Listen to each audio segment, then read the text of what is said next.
Welcome to session DCB304, implementing the Windows to Go concept in an enterprise environment. My name is Tim Nielema. I work as an IT expert at Knowledge Factory in Sweden.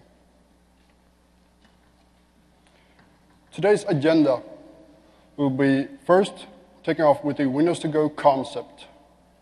After that, we'll take a deep dive into the requirements for Windows to Go, both hardware, software, as well as the requirements for running Windows to Go together with Configuration Manager. After that, we'll take a deep dive into Service Manager and take a look at how we can provision and enable the end user to provision themselves with Windows to Go using the self-service portal. And finally, we'll take a look at Orchestrator and how this product connects between Service Manager and Configuration Manager. The concept then.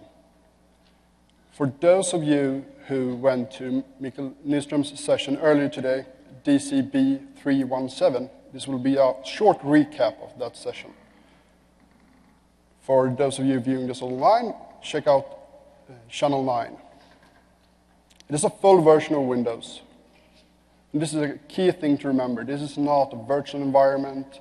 This is not Citrix or any other solution accelerator. We're using the full capabilities of Windows. When I arrived here at the States from Sweden and had to go through security, I had a bit of a problem. Because at the security, there was a lady asking me to take out the PC from my backpack. And I answered, which one of them? Because I brought 3 of them. It wasn't just killing my back, it was just also a bit of a problem to pass security with that small issue. I didn't fit their typical model of traveler. Think of Windows to Go as a laptop replacement, or a backup device for that matter.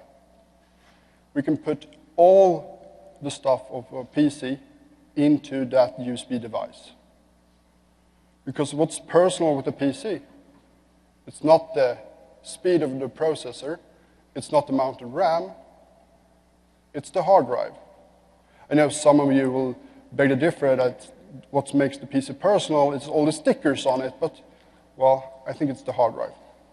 And with Windows to Go, it's really easy to take that hard drive with us without opening its chassis. We just install everything to a USB device. When I was preparing for this session, I took my Windows to Go device and measured it. It weighed 122 grams. That's somewhat better than 3.7 kilos that my demo machine is weighing in at. And I wonder how many of you have ever had a user asking for a more lightweight computer, more lightweight laptop to bring to customers. So some happy smiles. Well, you don't have to compromise anymore. You can just give them 122 grams of computer, and it will be enough. Think of it as an enterprise client. This is not a gaming device or anything like that. It is to run enterprise software, and the whole concept, therefore, is enterprise. So the hardware requirements then. Well, we will need to be able to boot off a USB device. So that is one hard requirement. Otherwise, this is the list. We still need a processor, RAM, etc. But this would be kind of hard to give to the end user and say, well, when you boot up your Windows to Go device at a customer or at a different site, remember to check all of these first. Verify that you have enough RAM, and verify that you have a USB port with the 3.0, not 2.0. Well, the end user will never remember that. They have a hard time remembering their passwords. So let's shorten down this list a bit. Still, it's way too long. I would prefer something in the size of a credit card or something like that you can hand out together with the USB device when you give the end user the possibility to run Windows to Go. Tell them to look for one of these two symbols. If the PC is certified for Windows 8 or Windows 7, that will do. If you have enough drivers on your Windows to Go device, that will probably make that machine boot. This means, however, that you cannot boot Windows to Go on a Windows RT device, because that device will not run a 64 or 32-bit processor. It will run an ARM processor. Also, try to find one of these two stickers on an Apple device. Not so common. Software-wise then, well, as I said, it's an enterprise client. An enterprise client connects to an enterprise environment. So I have written down some software that I think is required in an enterprise environment. PowerShell, IPv4 as well as IPv6, orchestrate a SQL server, line of business applications, and stuff like that. But if we cook this down and narrow it down, it's not that much. Windows 8 Enterprise, that is what you need. But once again, then you don't have an enterprise environment, which is required. So, the requirements for Config Manager. Well, you need to run Config Manager 2012 Service Pack 1. We will use pre-stage media function, as well as it goes for drivers.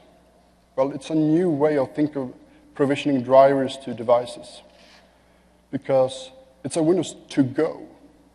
We want to give the end users a to-go experience where they can plug in this device to any computer, well, as long as it's certified for Windows 8 or Windows 7. So how do you do that then? How can we make sure that all these devices that the end user will connect a Windows to Go device to are there, all those drivers? Well, every time Windows to Go boots at a new hardware, it will run a plug-and-play check and try to find and match drivers to all that new hardware. And if it doesn't find that locally, it will connect to internet and to Microsoft Update Catalog and download drivers from there. However, in order to be able to connect to that store and to internet, we need an internet connection, as well as network drivers. So one key thing is to always have network access when using Windows to Go. So it's time to think of all the possible hardware vendors and computer models that the end user will probably or possibly use Windows to Go at, and then go to that vendor, select that make, and download network drivers for that model. No. Instead, go to the chipset vendor. So go to Intel or Broadcom or a site like that and download their huge combo driver package, both for Ethernet as well as wireless connections, wireless chipsets. So it'll be downloads of 100 to 300 megabytes with network drivers. Stage them on that USB device, and then Windows to Go will install that driver when needed during plug and play during boot. Before we jump into a demo, I want you to get familiar with my demo environment. So I'm running a domain controller, as well as an orchestrator server, configuration manager server, the service manager server, as well as the service manager self-service portal server. Those are the key servers in this scenario. So let's go ahead and create a task sequence for Windows to Go.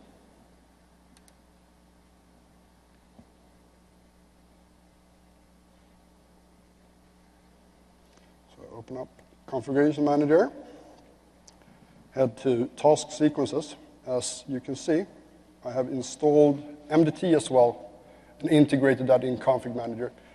It's just a question of flavor, and I prefer to have MDT task sequences. Create a client task sequence and call it Windows to go. Tell it to join a domain. My domain is MMS13.corp. TV. Some credentials.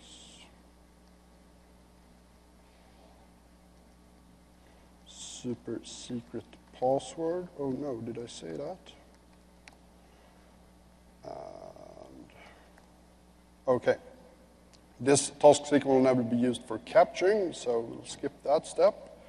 Still need a boot image. Go ahead and select this. If we would create a 32-bit Windows to go, well, then we would use that boot image. But for this demo, I'm using 64-bit. Go ahead and select the MDT toolkit files and an OS image.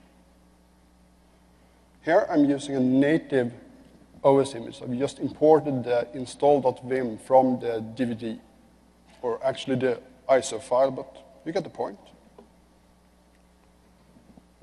And we're going to perform a zero-touch installation and a config manager package as well, and the USMT package.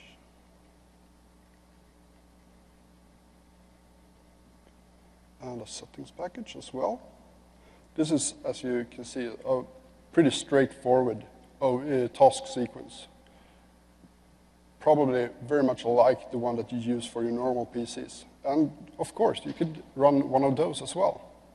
Just some steps that you need to think about.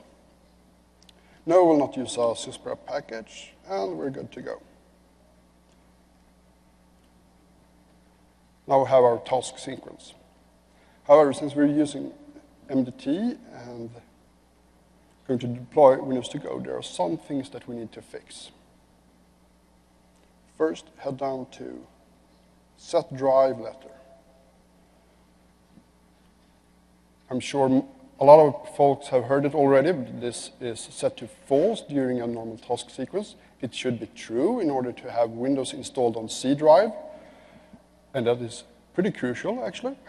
A lot of programs will not work if Windows is installed to something other than C.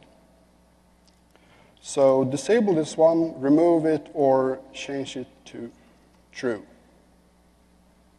OSD preserved drive letter. And that done, we'll go down to auto-apply drivers, install all compatible drivers, limit to Ethernet and wireless. So here we go. We have imported drivers. We have tagged them with Ethernet and wireless, depending on the driver type.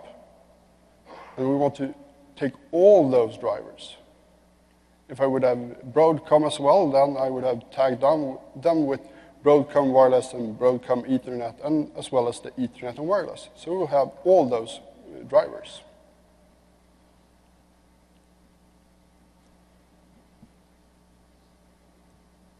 And we're done. Time to deploy this. So we'll go ahead and make a deployment to all systems. Hit next. And this is a pretty nice feature. Only media and Pixie hidden. By using this, and this is new in Config Manager, we don't have to set up requirements to target this only to Windows 2000 Service Pack 4 or stuff like that, or ME or, well, something like that, something odd. Because when it's hidden and only for media and Pixie, the end user will never see it in run advertised programs.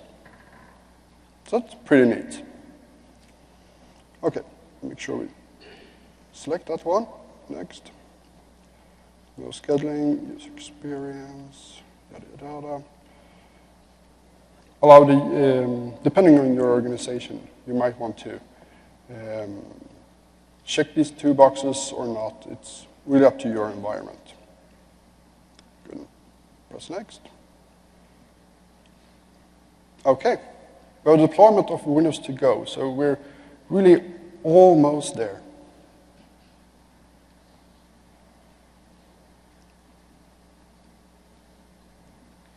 Head over here.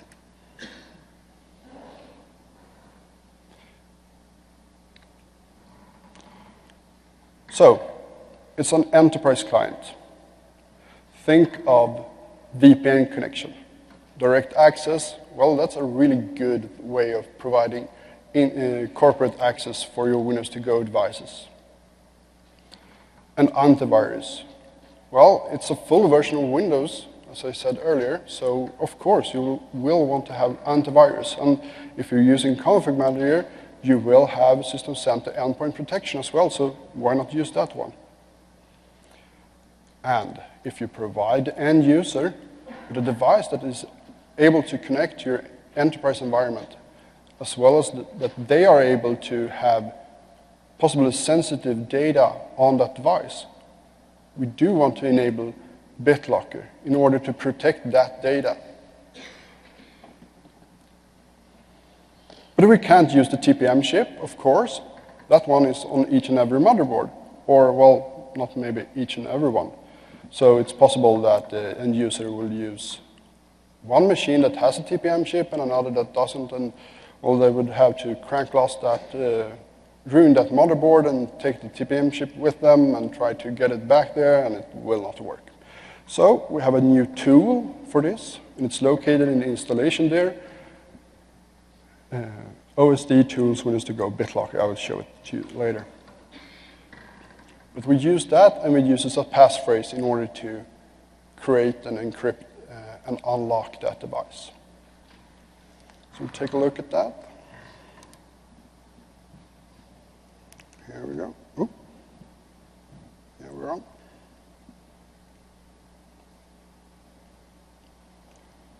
And we go in and edit the task sequence. And scroll down to where we enable BitLocker in the normal case and add a new task. Run command line and run the command osd BitLocker _ Windows to go.exe /enable /pvd :ad /wait files. So this is the command that actually turns on BitLocker. BitLocker. We tell it to run enable. The recovery key should be stored in Active Directory. And no, don't wait for it to follow encrypted device. So, how do we then provide the passphrase? How did the end user provide that? Well, if you're running the standalone Windows to Go creator, you will get a nice sort of a GUI to input that password. However, when using OSD BitLocker to go, OSD BitLocker Windows to Go, we don't get that. Instead, that command will read a task sequence variable called OSD BitLocker pin. So now we need to set that. In order to do that, we'll use a pre-start command, and pop up a question to the end user to input a BitLocker pin. I will show that when we create the Windows to Go package.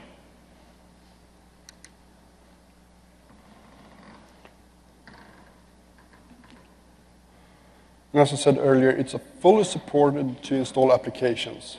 Use AppV or Citrix or Terminal Remote App or stuff like that in Windows to Go. It's a normal Windows 8 client. It just boots from a USB device instead of a normal SATA drive. Make sure that you manage your Windows to Go client, install software updates, as well as antivirus definitions and stuff like that. Let's see. So let's create that Vim file then.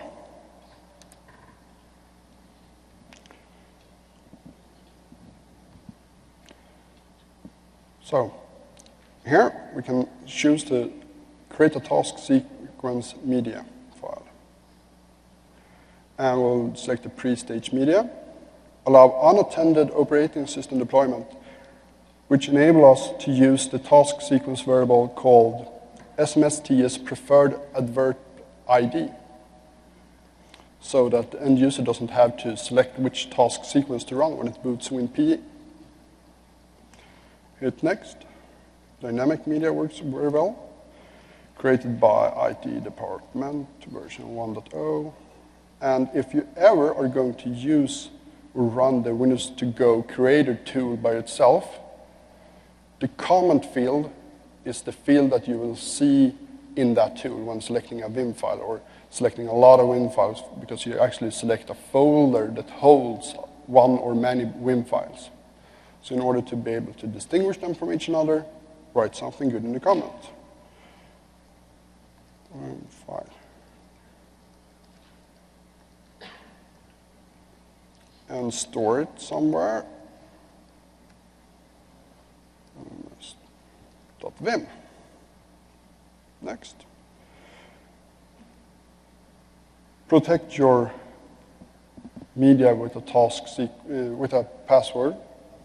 It's a good thing, so we'll use a good password. If you would use HTTPS in your environment, here's where you import that client DP certificate, just as you would on your distribution point, in order to make the distribution point enable to talk to a HTTPS-enabled management point. So it's the same certificate template, or you can even use the same certificate. For this demo environment, I'm just using HTTPS, so a self-signed media certificate will do just fine. And I will allow user device affinity with auto-approval. Select the task sequence. You would think that when you select a task sequence and presses the button Create Task Sequence Media, it will be selected by default, but no.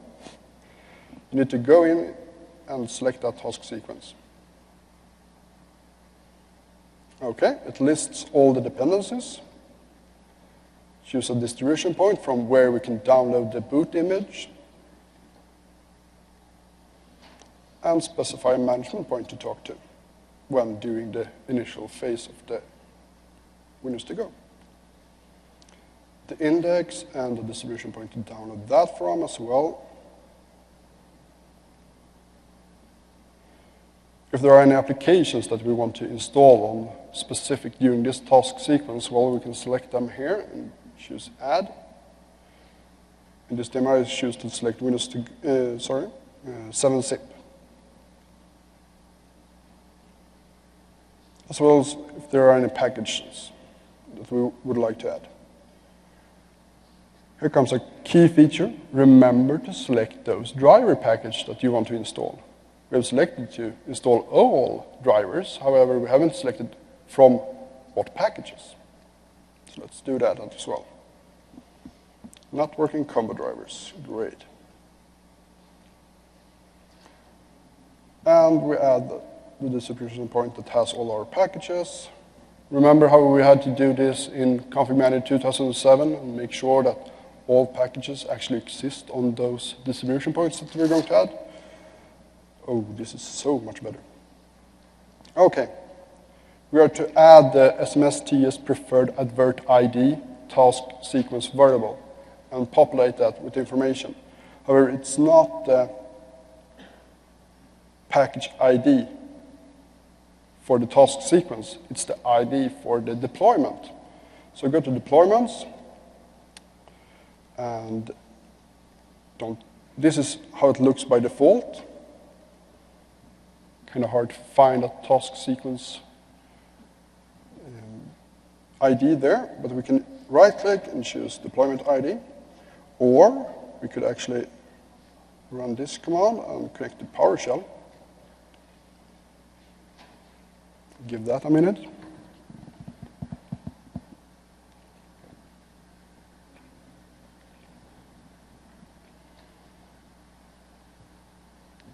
Okay, yeah, I want to run that.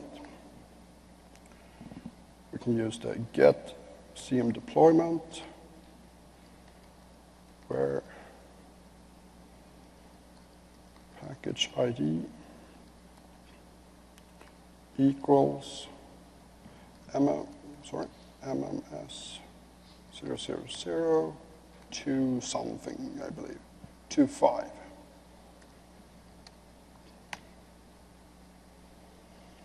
And here we go, the deployment ID. So we can do it both in with PowerShell, which actually means that we could create a run book and automate this in order to update the task sequence and update the Vim file. So go ahead and select that. It's so much easier to be able to select the name instead of typing it, right? PowerShell is king. It did not take longer, I promise.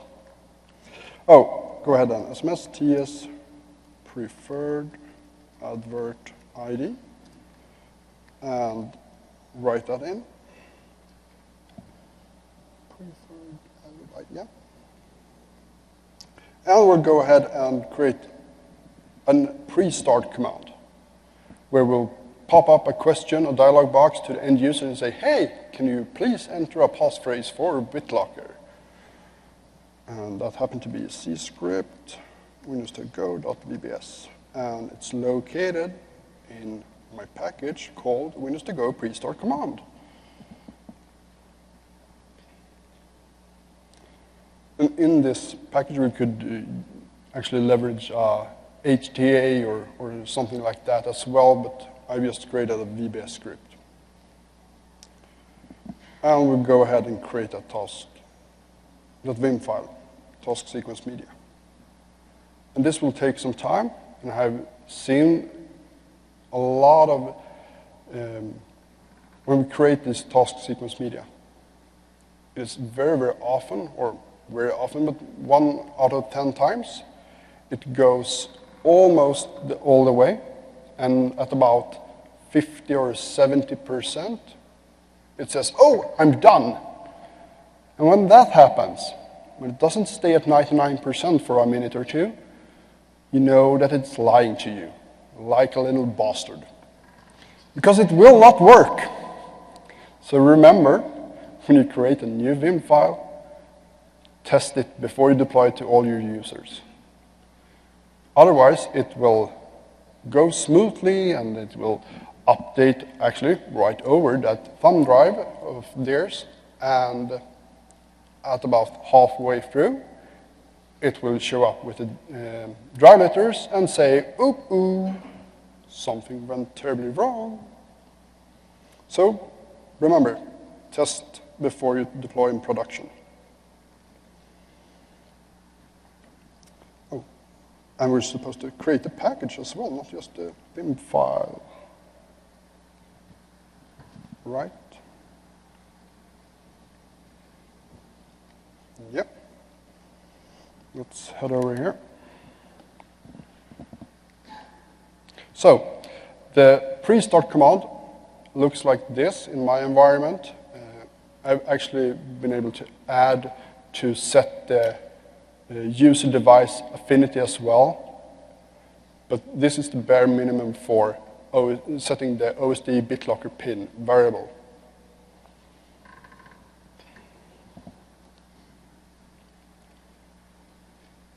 So let's create that Windows2Go package then. It's easier if you see what I do, or so I've heard.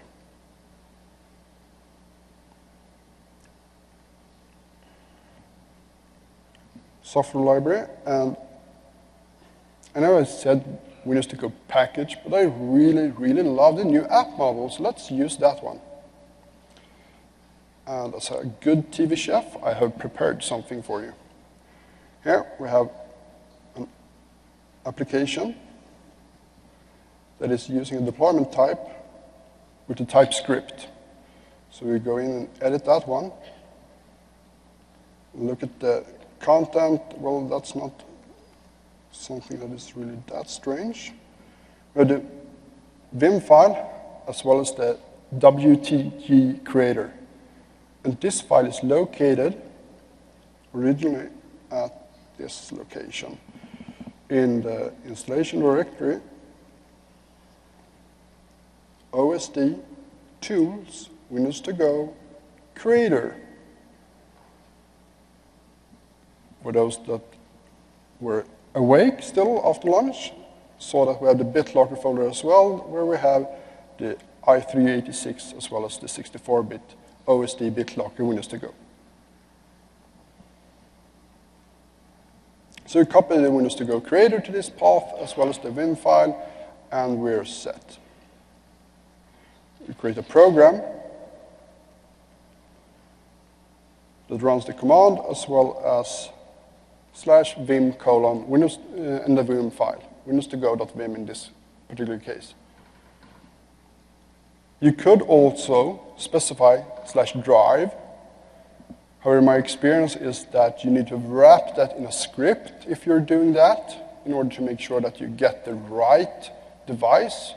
Or if you would do as I have an external SSD drive as well, connected using USB 3.0.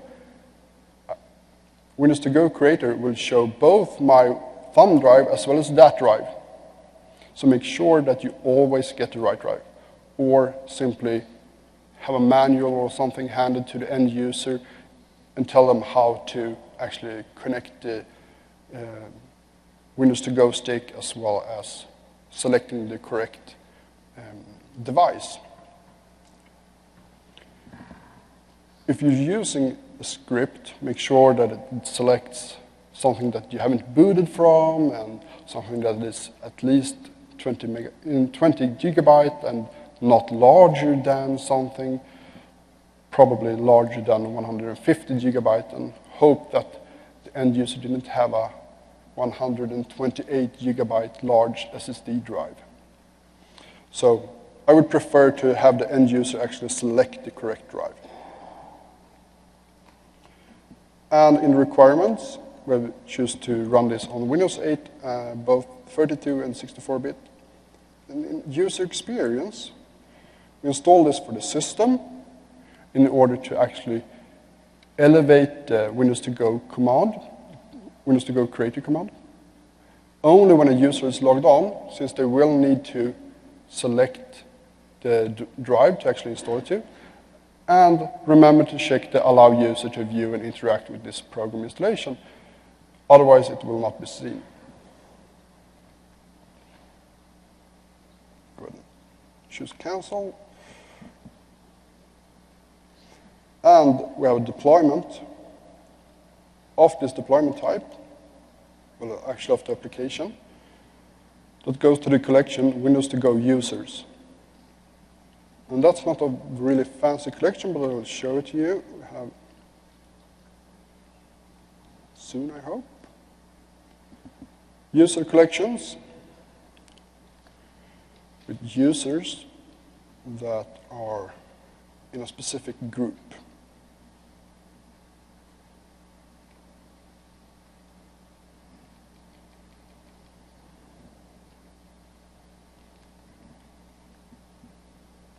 Let's see here. Membership rules, edit.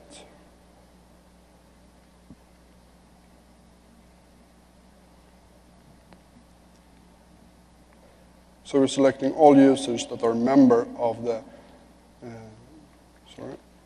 Windows to Go users group in Active Directory.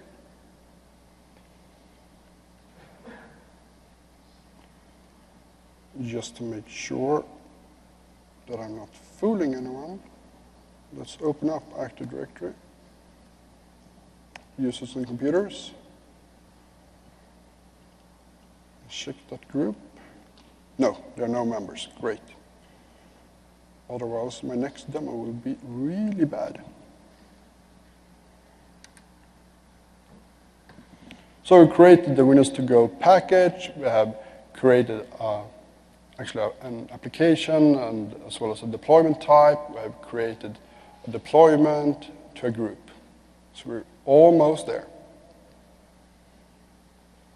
But first, let's take a deep dive into Service Manager as well as the self-service portal, allowing the end users to order Windows to Go.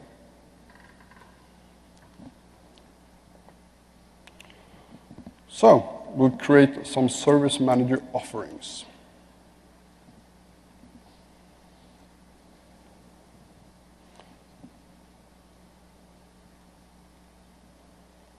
I believe that most of you are config manager guys and girls, perhaps. Can't see anyone, but hopefully.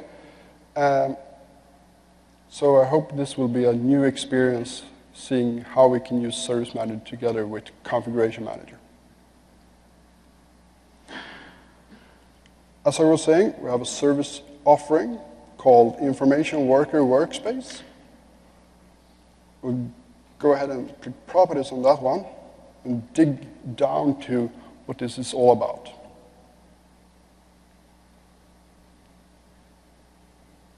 See if it wants to wake up. Yeah, here we go. In this service offering, we have two request offerings. One that is a standard PC workspace, as well as one that is a Windows to Go workspace. And if we open up that one, we will see that that one is built upon a template.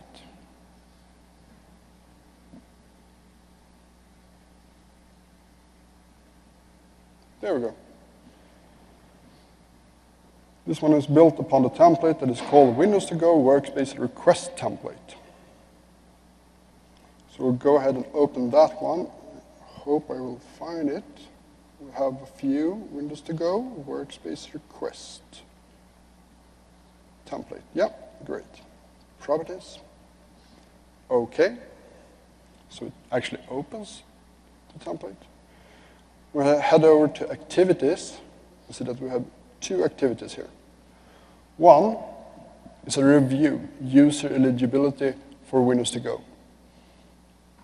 So we'll have a administrator or a boss or something like that, manager, actually verify that the end user is eligible for Windows to Go.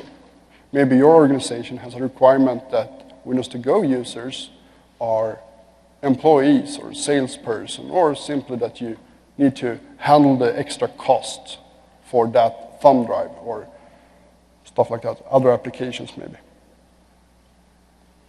The next step is a runbook called Add Users to a Group. So we'll add the users, we'll run a runbook and add users to a group. We could also have a different runbook that checks the stocks at the warehouse to make sure that we have enough Windows to Go devices. If not, order a new one as well, stuff like that. Yeah, go ahead and cancel that one. So let's have a look at how this looks for the end user.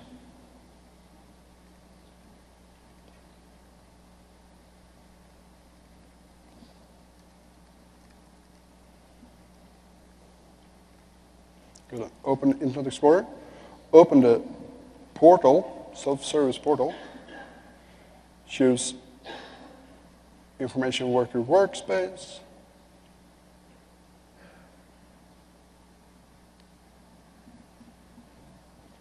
and select the Windows to Go request.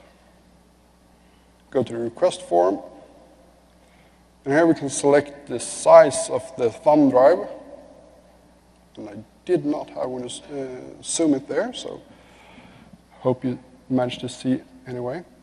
So you can choose a 32, 64, or 128 gigabytes large thumb drive. We could also have make and model and stuff like that if you would want to do that. We'll go ahead and we'll go large drive. make that request. Great. Back into Service Manager.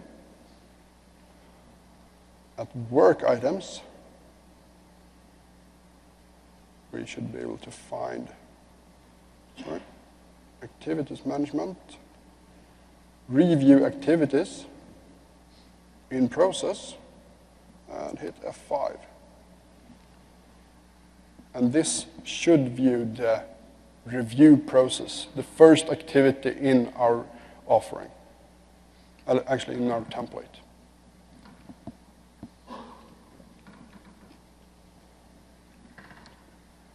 There we go.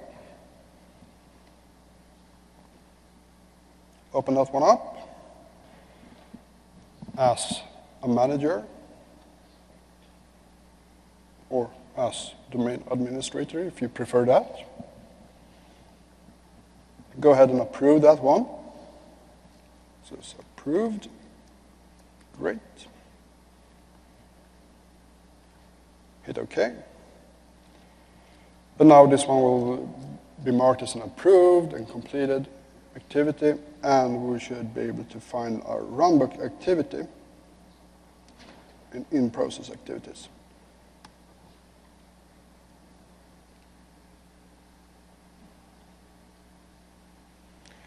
While we're waiting for this one to complete, we'll jump over to Orchestrator. Just going to make sure that we have the right slide there. The Orchestrator runbook. Great. Here we go. We'll start off to initialize data, which actually means that we're pulling information from what initialized the runbook, which started with runbook. So we'll get the service request ID.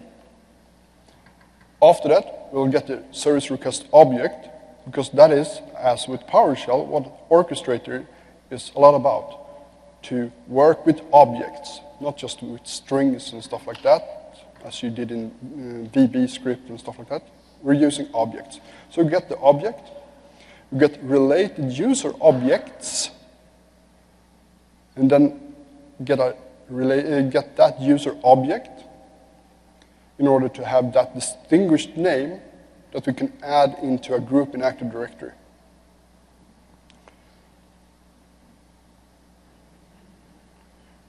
We could also have different runbooks to run, other runbooks, or add something to this runbook. We could add to update a collection.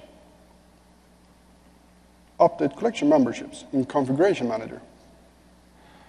However, this isn't something that's supposed to happen over a minute or some rapid deployment that usually happens when we're using the app model. No, we're using reviews and stuff like that, and we need to ship the thumb drive to the end user that might be located in a different city or around the globe. So the end user needs that device first. So we don't need to worry about that, so we can wait for 5 minutes or so until Active Directory has been updated in Config Manager using discoveries. And let's see, we can see here that it has run successfully. So the runbook should be completed. And we should be able to go into the domain controller and just verify that, yeah, she has been added to the group.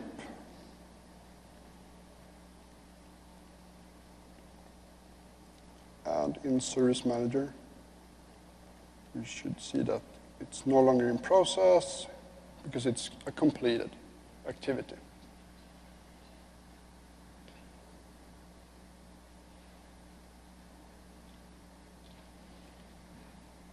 And since it's a completed activity, we can go into, since that one is just spinning, oh, this one is completed as well.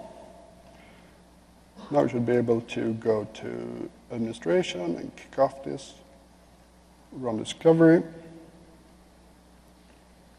full discovery now, yes.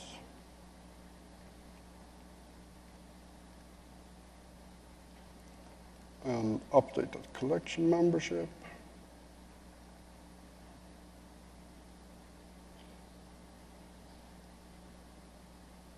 Oh, come on. There we go. Now we have one member in that collection.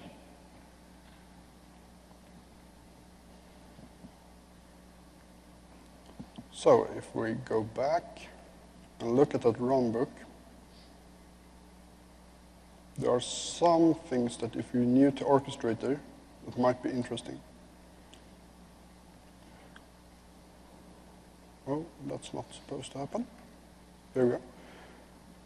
In these links, we can select what kind of objects and what kind of information that we send over to the next object.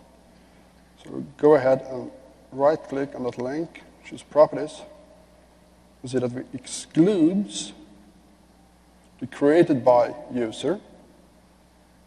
Otherwise, we would get two objects passed over from the get related user, both the created by user object as well as the affected user object. So we'll filter out one of them and just pass one object to get user object and then just one object into the group.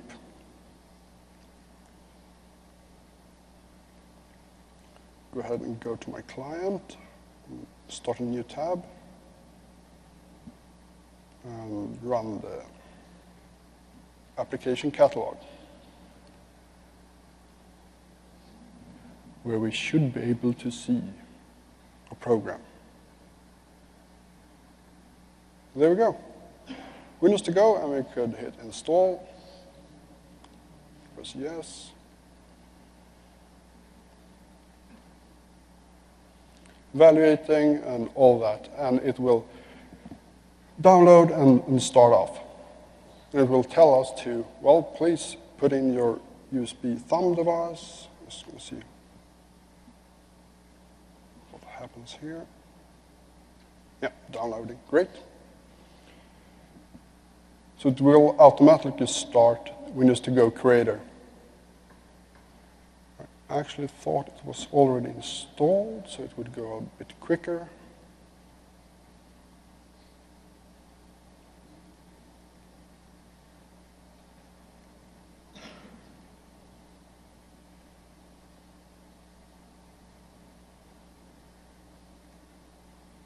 Yeah, it's downloading.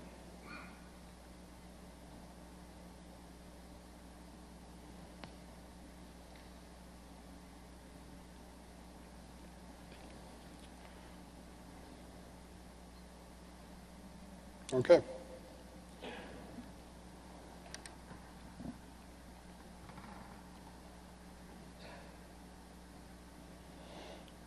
The Windows to Go is not a virtual environment. And I will show you that.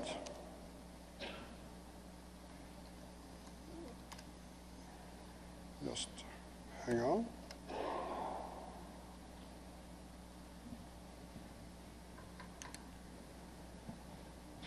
Here we go. And we can actually add Windows features.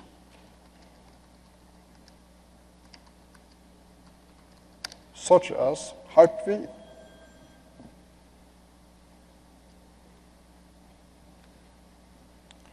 Into our Windows to Go device.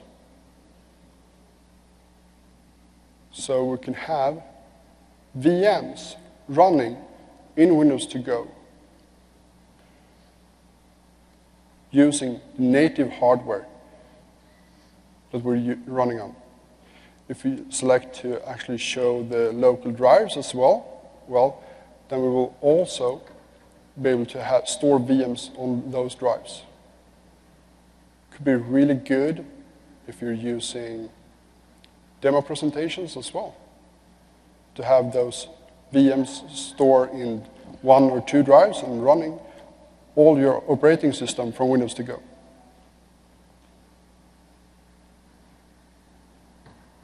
Let's see if it boots up.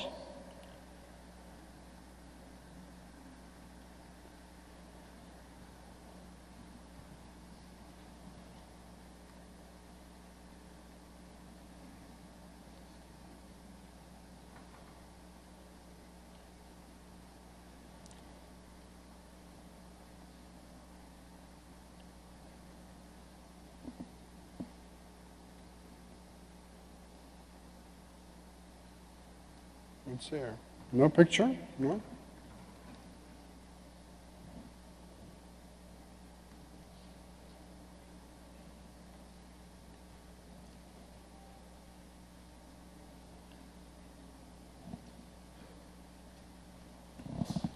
Support.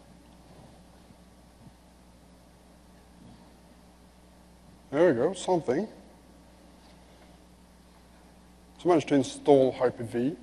The role in Windows 8, we'll be able to actually create a virtual machine and boot that virtual machine as well. That is pretty something. Oh, we're starting again.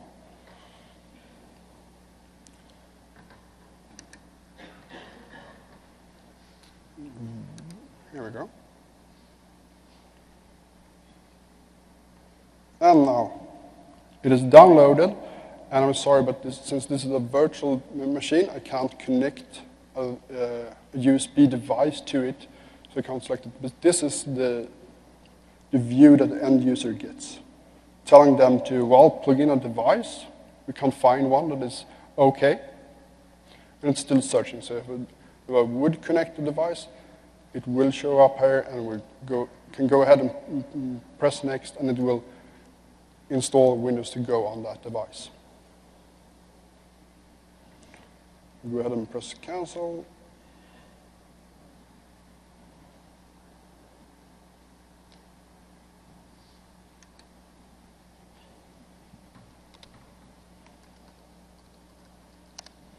Here we go.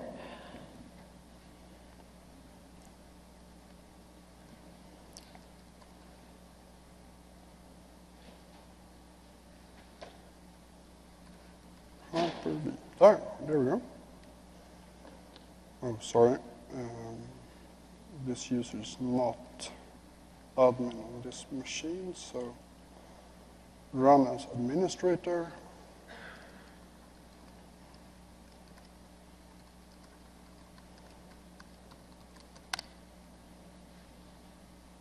And go ahead and new virtual machine.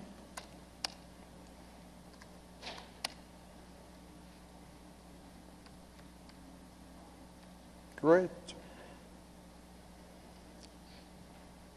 And switch external. Yeah. Do that. Edit. Add legacy network adapter to that switch. Remove that one.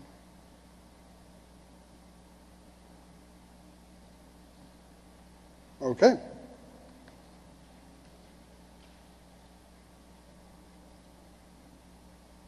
And we're running a virtual machine in our Windows to Go environment from that USB device. So we do not have a local hard drive on this machine. I didn't boot. It's odd. Well, actually, it didn't find anything to boot. But it's fine.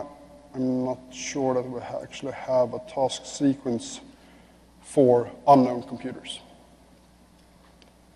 Just, as you can see, we can easily run a virtual machine. There we go. In Windows to Go.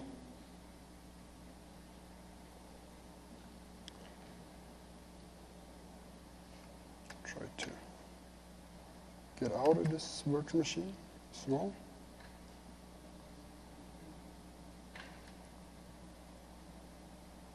And as a final note,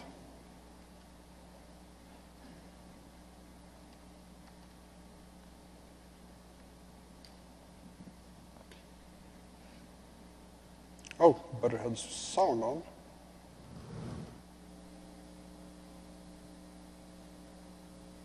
Oh, we did.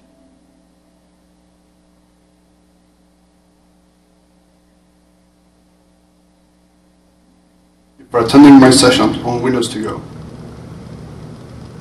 I felt something wasn't right. You put me on 2 displays. This is gonna mess up my personality, and you knew that. Oops. Well, let's try it anyway. In this video, I want to show you that Windows to Go is really a normal Windows 8 client. You can run your line of business application as well as watch a video as we're doing right now. I'll demonstrate what happens when you unplug the USB device. Whoops. Thank you for that. And I will give you one more takeaway. In just a minute, I will show you that you can run a virtual machine in your Windows to Go environment. Once again, thank you for attending my session on Windows to Go. Well, he wasn't all that right. I already did that. But as you can see, it's really a normal client. Don't be afraid of it, please. It is really, really good.